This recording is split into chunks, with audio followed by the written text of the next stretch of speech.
Go. Good afternoon, ladies and gentlemen. My name is B.Phulu. I'm doing a master's in business administration. Today I'm going to be talking about change management.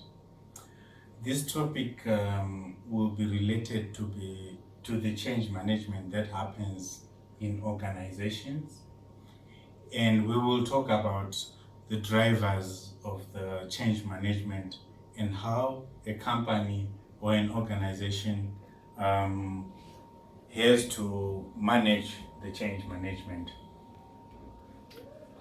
So to introduce the topic, I will have to delve a little bit deeper into what we mean by change. And in this case, we are talking about organizations, companies, NGOs, whatever organizations that you might think of, entrepreneurs. They are all affected by change in different ways. So,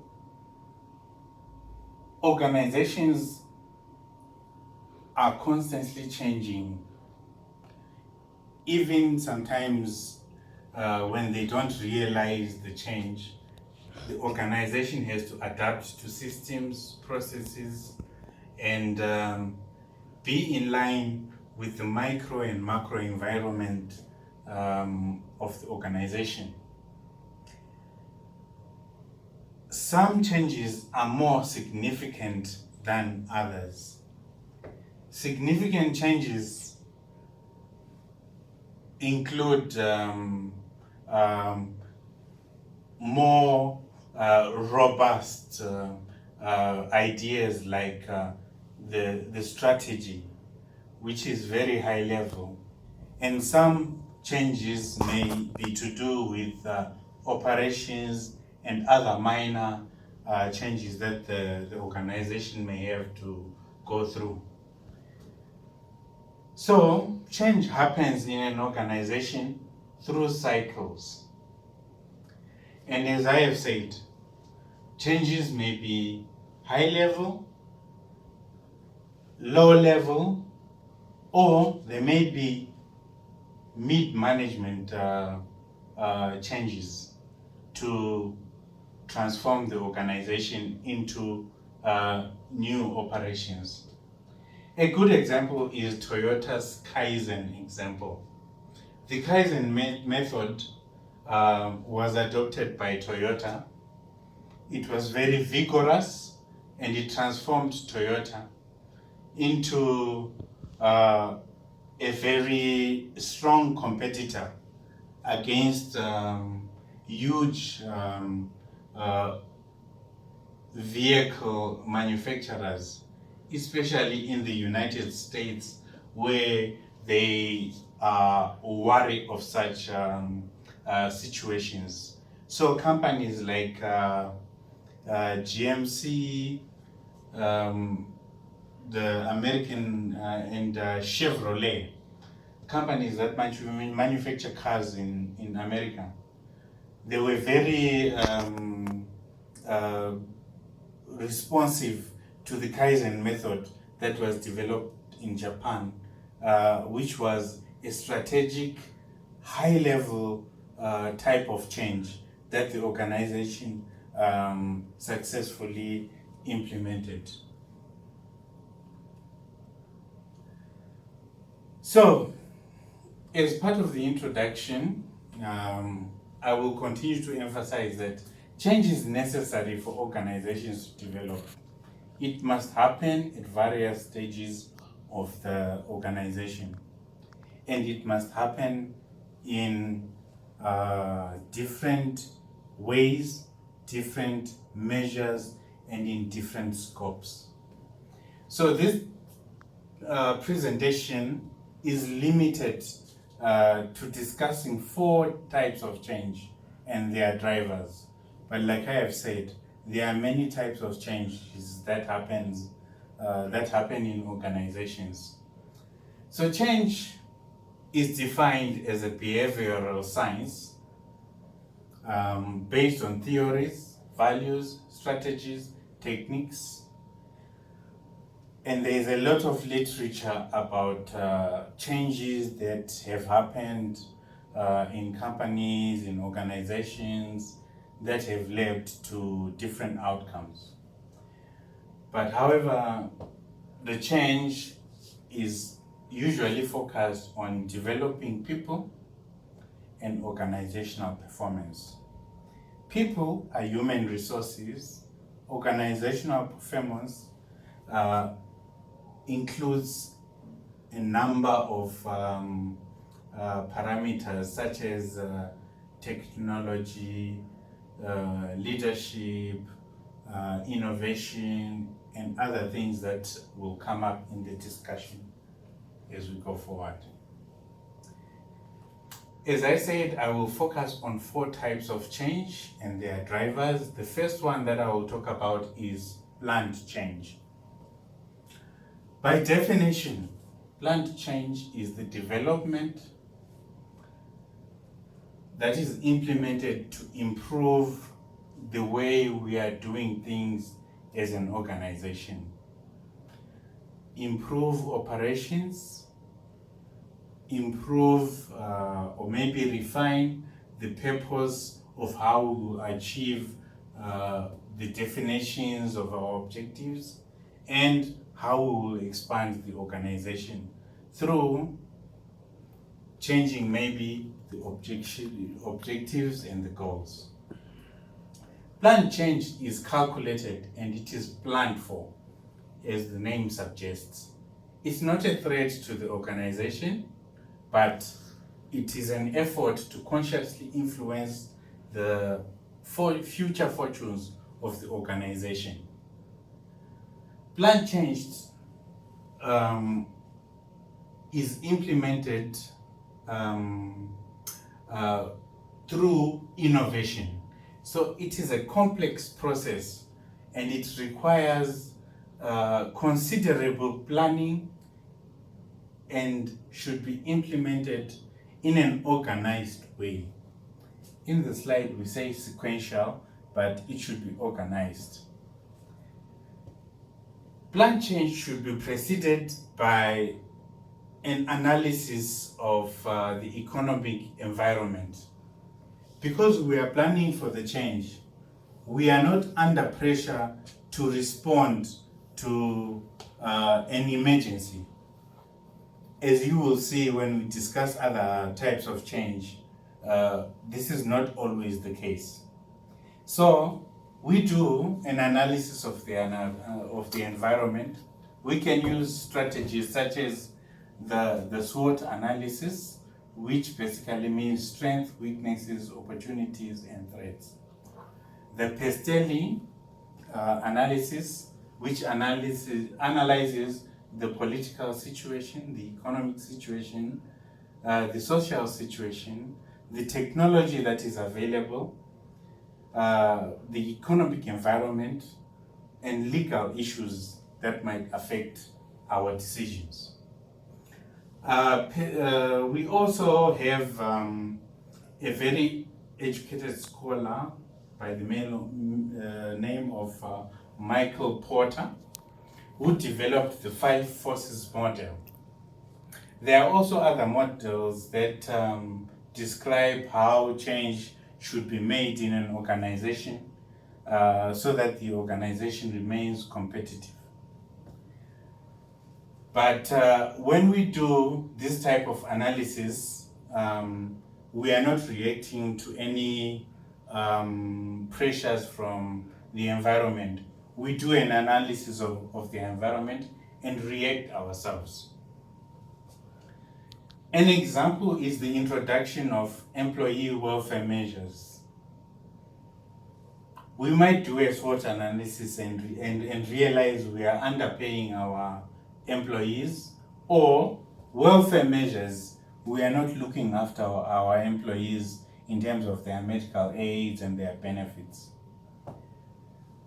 Maybe we are not incentivizing our employees enough. We look at the technologies around us. We hear about 3G, we move to 4G, now we hear about 5G. As an organization, we need to plan for these types of changes. And we cannot ignore Kurt Lewin, a scholar, very recognized and respected in theories of change, who defined change in 3 stages, which is to unfreeze, meaning to remove the current status quo in terms of the thinking of employees and managers in the organization. Implement the change, meaning introduce the ideas, the technologies, the software, whatever you have to improve the organization. With him, it was with a competitive advantage in mind. Then refreezing.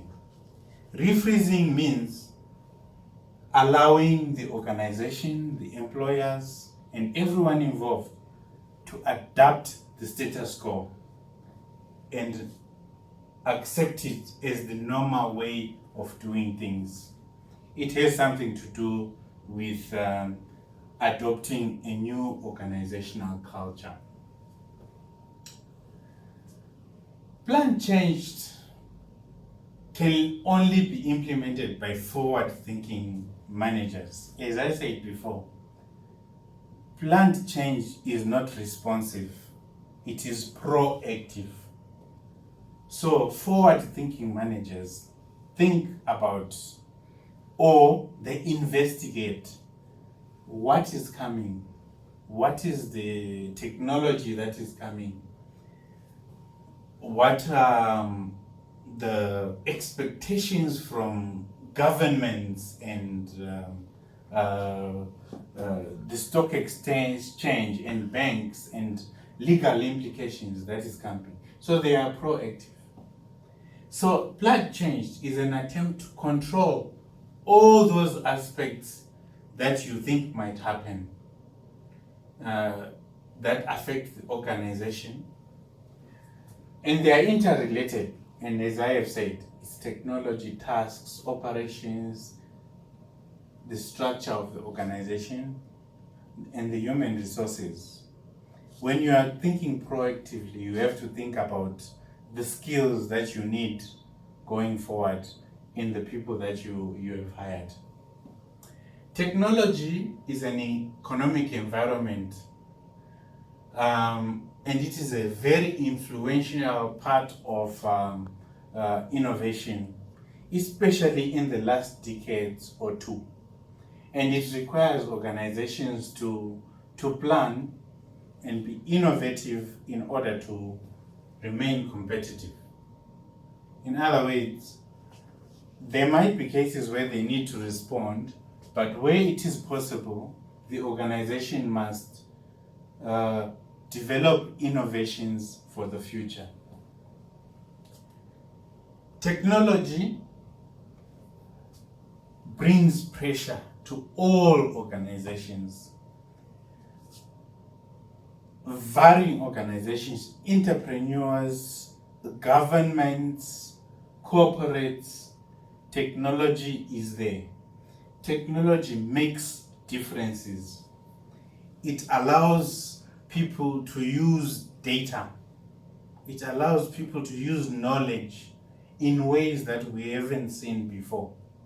So, technology provides pressure to companies to utilize it to stay competitive, because your competitors are also doing the same thing.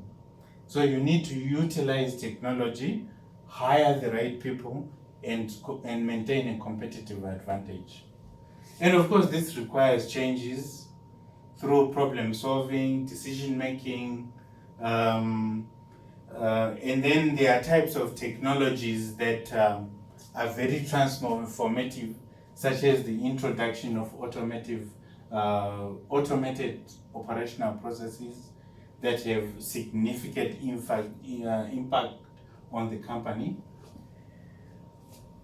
And then now we'll go on to talk about other types of change in operations.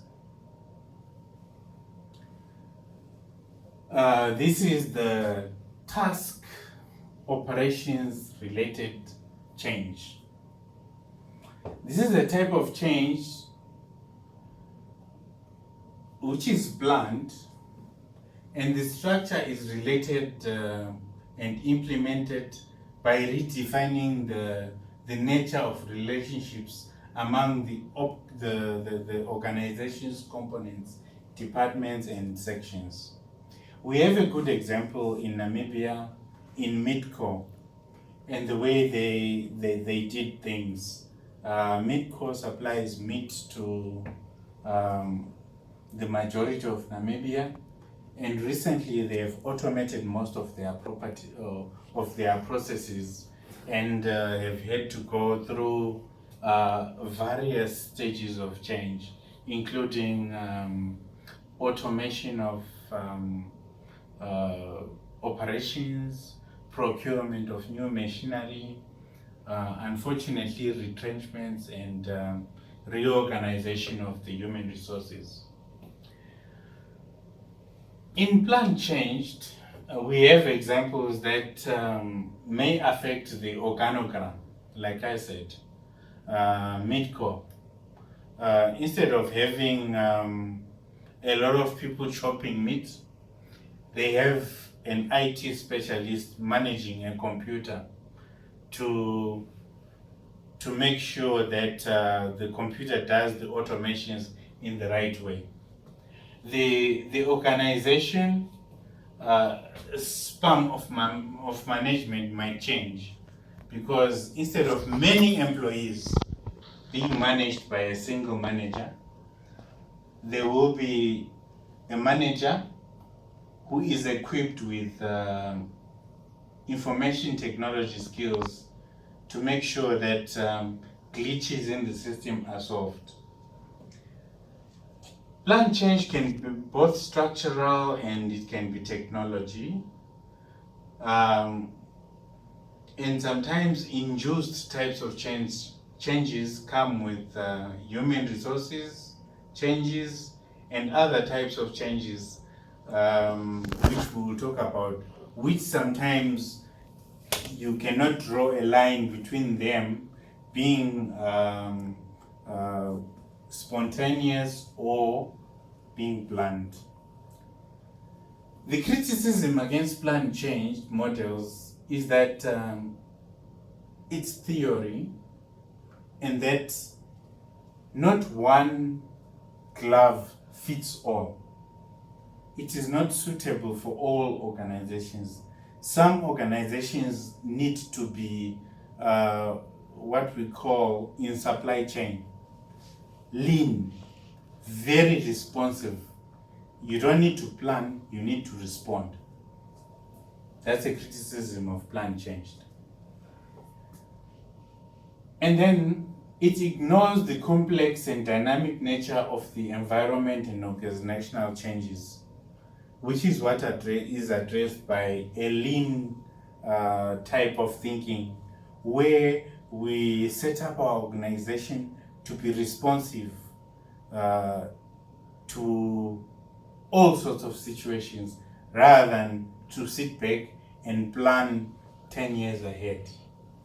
Plan change theories fail to address crucial issues such as the fact that some organizations have got a permanent structure. Some organizations have a permanent employee, what I will call a staff establishment. A good example is where I work in the Ministry of Health. It's very difficult to change the structure of the Ministry of Health, and it's very hard to fire an employee or to change employee roles. The plan change approach also assumes that change management experts understand all the consequences of their changes, and that once they write down a plan, it will happen as they have understood. But unfortunately, there will be resistance, there will be contributions from stakeholders which require planned change to involve stakeholders. The next type of change that I will talk about is the episodic change. By definition, I have a reference for this definition. It will be at the end of the presentation. Organizational change that tends to be infrequent, discontinuous, but intentional. It occurs at periods of divergence, and these periods are predictable, they are distinct. And this type of change, as opposed to being planned, is responsive to competitive pressure, to companies, to the environment, and maybe also to stakeholders and the global environment. Episodic changes occur due to changes in the customers' buying patterns. For example, demand-supply dynamics may change. We don't have to have planned for that. We need to respond to that. So it is a response by the organization where we introduce change in the existing operations, adjust goals and objectives, adopt new technology if possible, re-engineer processes and process flows, standard operating procedures, policies, all those things, just so that we stay competitive. Organizations' ability to respond to episodic changes is what I can say, it differs. Organizations that are able to respond to implement episodic changes are inertial and built around the idea of chaos.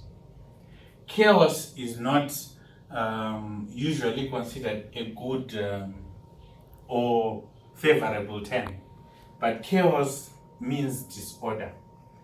If you can respond to disorder, you are a good change manager. So, respond to chaos will make you more flexible and you are able to respond to market forces.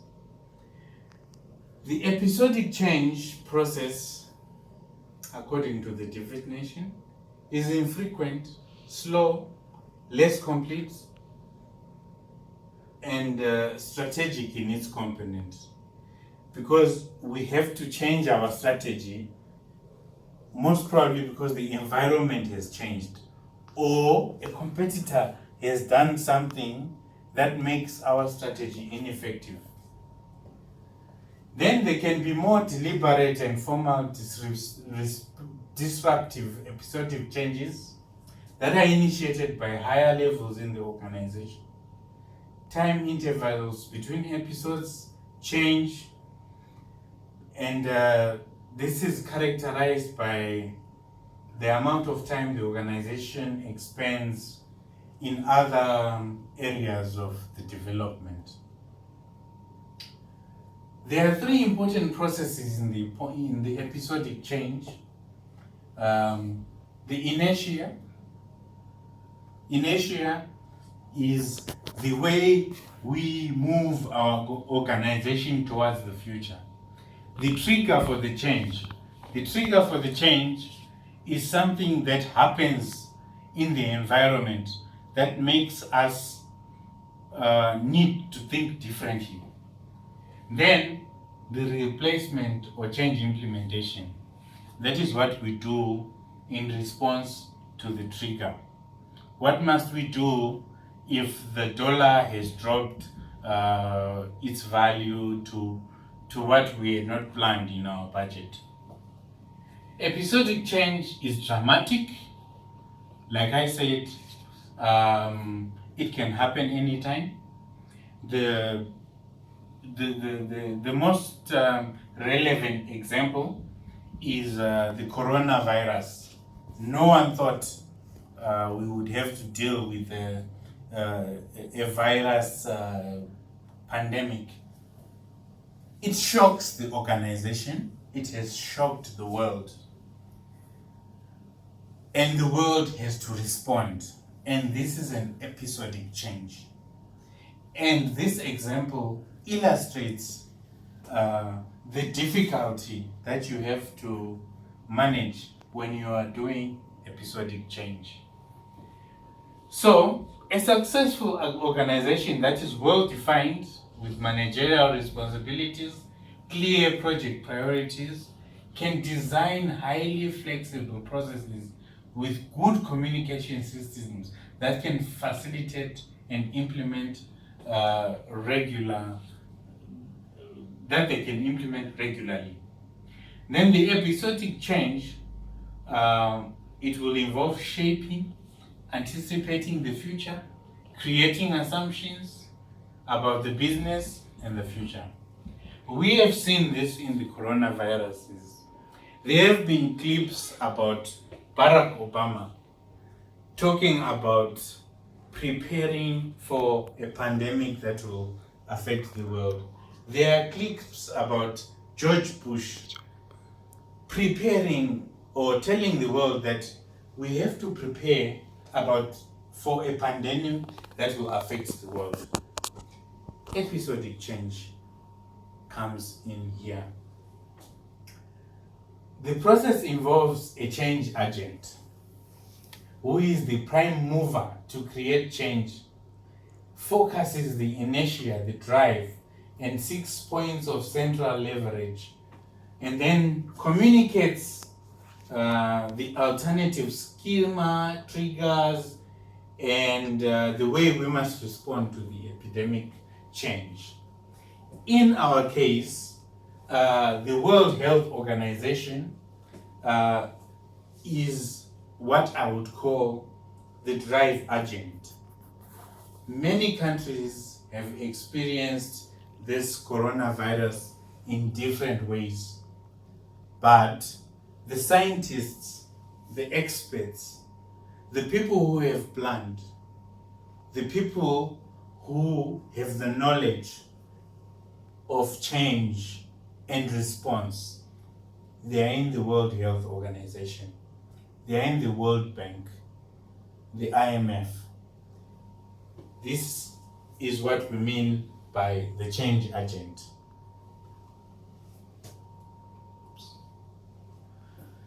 Another type of change is a continuous change. This type of change is a simpler type of change, characterized by the fact that we need to continuously develop our organizations, we need to increase our profit margins regularly, employ more staff, expand the business, and as opposed to the episodic change, this one is also not a burden on the organization. There is no shock. It is just ourselves trying to improve ourselves. We recognize the organization here as a dynamic, ever-changing, ever-evolving, unfolding entity. The continuous change is characterized by endless modifications, operational and social practices driven by not the organization's instability mostly, but by changes in the market, being alert to what is happening in the market and reacting to daily contingencies, and also reacting to new targets that we set as an organization. The organization grows and is strengthened through several developmental changes. And these developmental changes, they accumulate. And as they accumulate, organizations grow. A colleague of mine, Mervin, talked about Amazon and Alibaba earlier today. They started small, no one understood what they were doing, but they went through the developmental changes and they got the clientele, they got the technology, and then they got everything right. Now they are the leading organizations in the world, and they are contributing even to the COVID-19 pandemic that we're responding to through donations. So the continuous change, I can call it a theory or an approach, is that as an organization is a self-organizing entity which changes naturally. That's why we talk about evolution. And this change is cumulative because we get better and better and better. The foundation of an organization is its relative success and growth.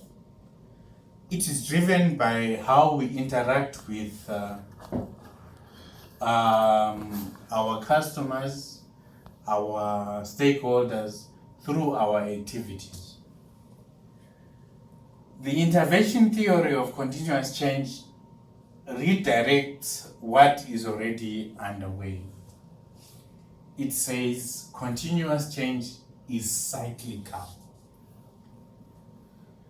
and is a pattern of change. It repeats itself through a cycle, and if we depart from those cycles, we might cause a disequilibrium. Why we say it's a redirection is because of the previous statement that organizational continuous change is natural. So in continuous change, interventions are implemented through changes that recognize the maintenance of an equilibrium. So when the market changes, we have to adjust so that we go back to maintain an equilibrium.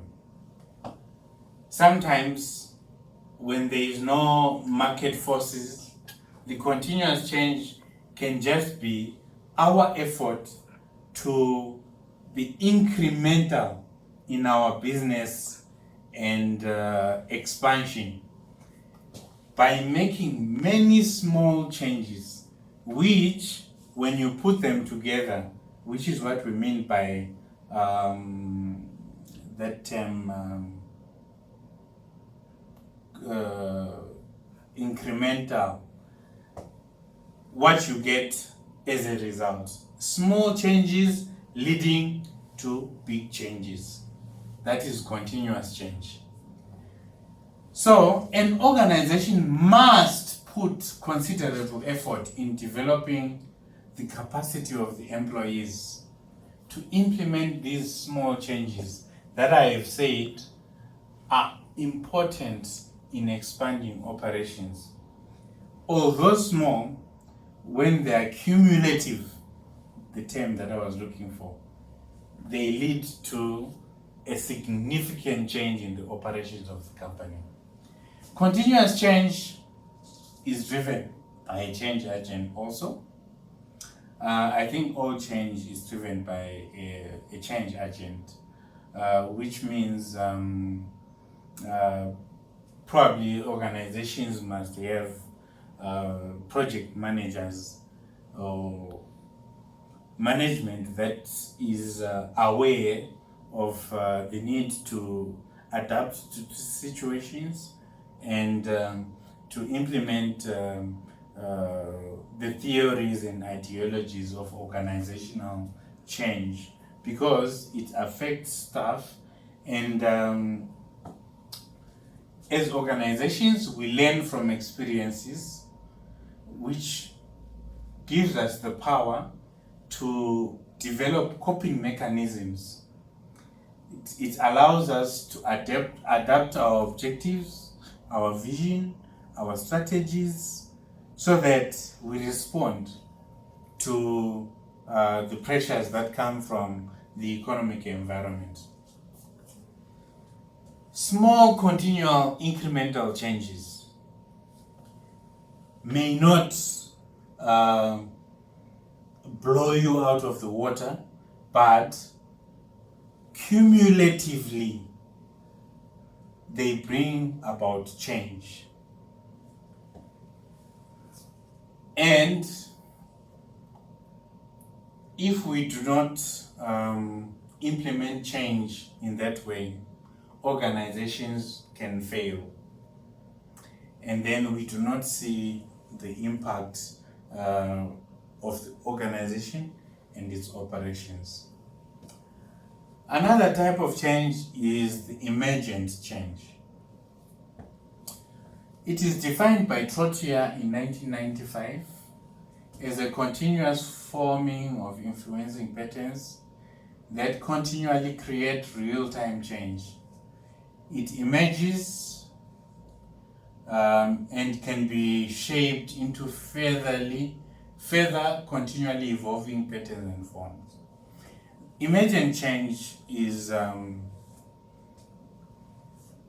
don't want to relate it to the other types of change, but it is also reactive to the environment.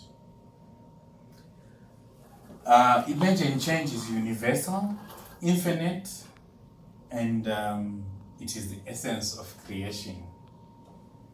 That's what, according to Trottier in 1995. The approach to emergent change focuses on developing, I'll say developing, but it focuses on understanding that the environment and what happens around us is unpredictable in nature. And therefore, the emergent approach appreciates that there will be no simple solution for managing the organization successfully, because we don't know what will happen in terms of the context in the future. Elements contributing to emergent change are responsible for shaping the patterns in this formation. Patterns then create new forms in the organization. When there is an emergent change, we change the culture, we change the leadership, we change systems, behavior, and relationships. A good example is the coronavirus. I work for the United States government, so I can see every element in this about how that government is managing this. The culture. Who is the leader in an organization?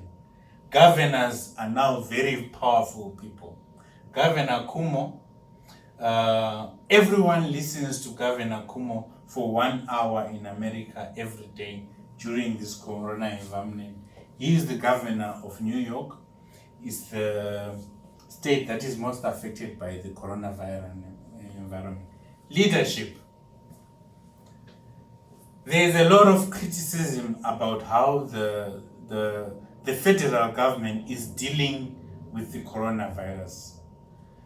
Does the leadership want to save lives? Does the leadership want to advance its political agenda? There is an election in November.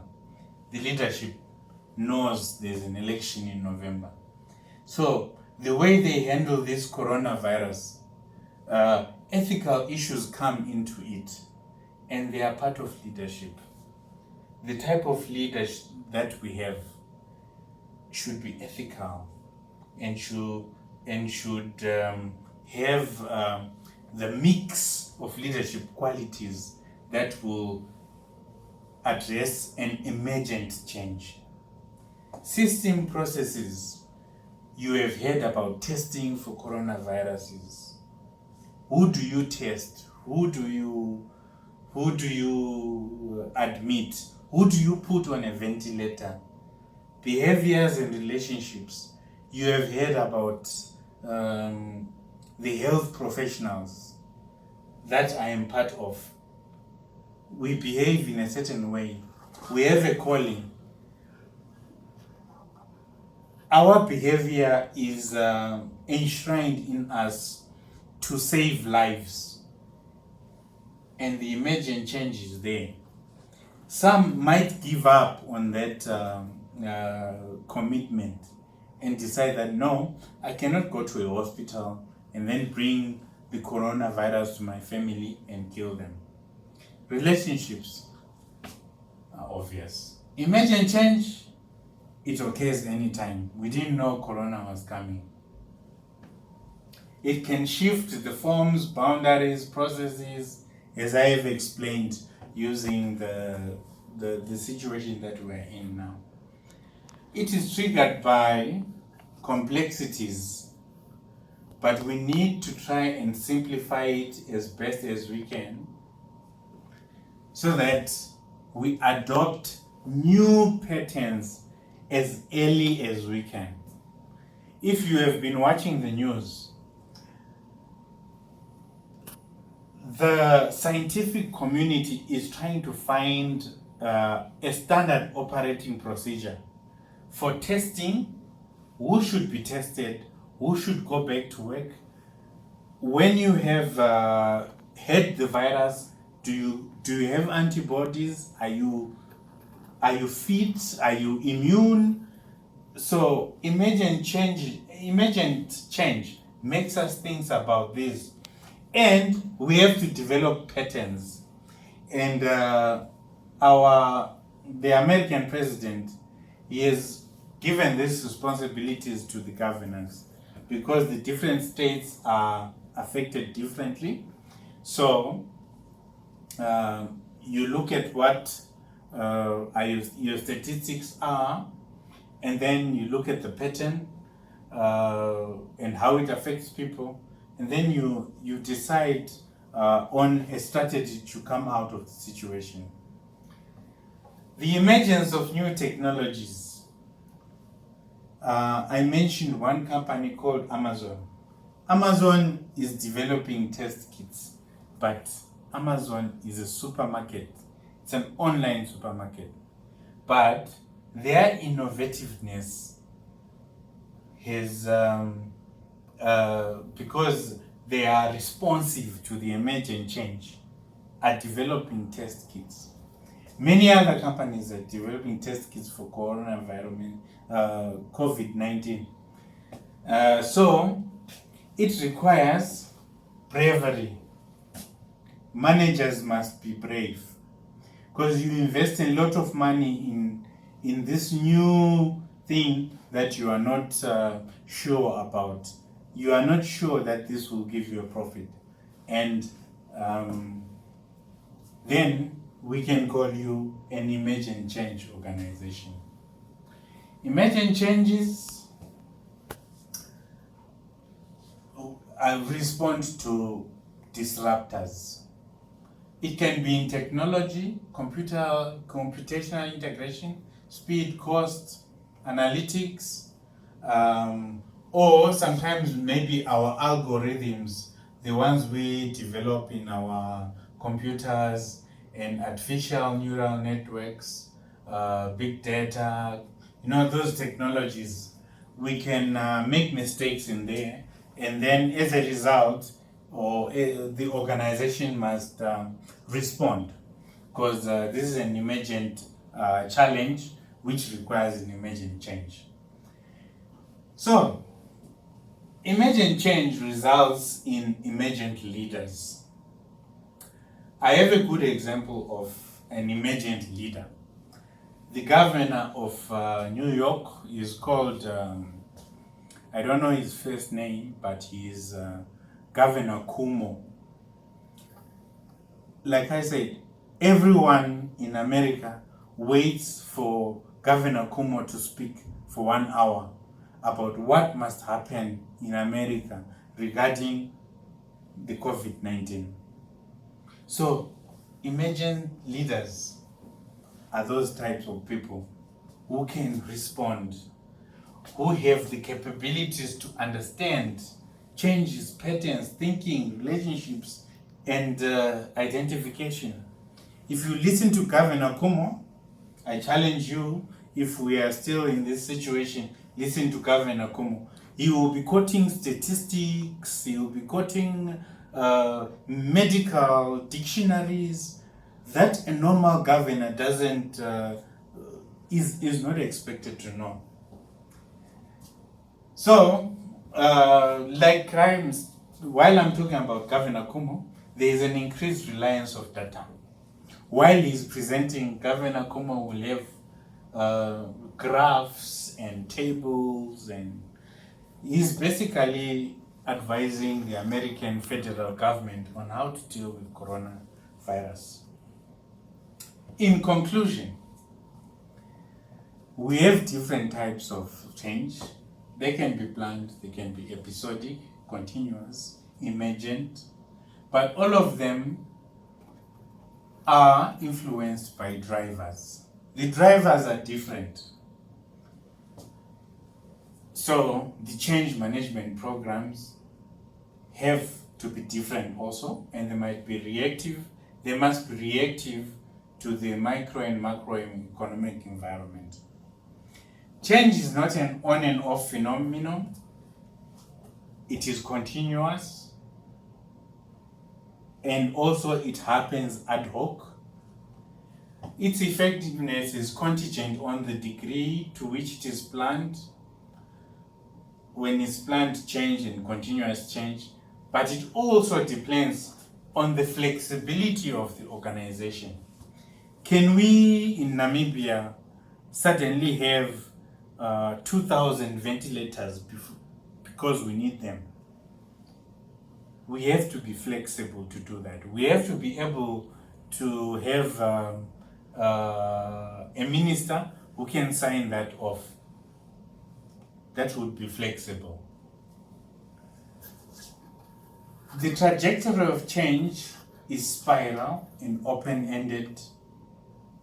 It's not linear, meaning you cannot predict change. So change management in general, it's a complex process. It consists of various factors which you have to analyze. It considers the internal and external environment, and you have to formulate a change plan, and you have to be very clever in its implementation. Thank you.